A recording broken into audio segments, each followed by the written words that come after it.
Summer leave விட்டாச்சு. இன்றைக்கி என்னோடய குட்டீஸ் கேட்ட ரெசிபி வாட்டர்மெலனை வச்சு ஃபல்லோடா சாப்பிட்ருக்கோம். இதுதான் செய்ய தெரியாது. நமக்கு தெரிஞ்ச வரைக்கும் செஞ்சு தருவோம்னு கடல் பாசியை வச்சு வாட்டர்மெலன் ஜெல்லி செஞ்சு வச்சுக்கிட்டாச்சுங்க.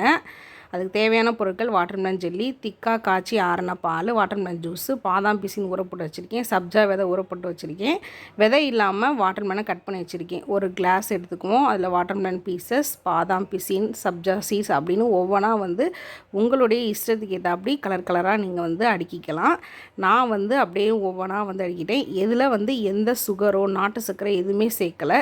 இயற்கையாகவே இருக்கிற வாட்டர்மெலனில் இருக்க இனிப்பு அதை வச்சு தான் இந்த ஃபலோடா நான் மேக் பண்ணியிருக்கேன். எப்படி இருக்குன்னு சொல்லுங்கள். ரோஸ் சிரப் கூட நான் இன்றைக்கி சேர்க்கலைங்க. ரொம்ப ஹெல்த்தியாக சில்லுன்னு இல்லாமல் வீட்டில் அப்படியே ஹெல்த்தியாக கொடுப்போம் அப்படின்னு சொல்லிட்டு இந்த வெயிலுக்கு கடல் பாசி, பாதாம் பிசின், சப்ஜா விதை மேலே நட்ஸ்லாம் தூவி விட்டு சூப்பராக ஹெல்த்தியாக கொடுத்தாச்சு. நீங்களும் ட்ரை பண்ணி பாருங்கள். பை.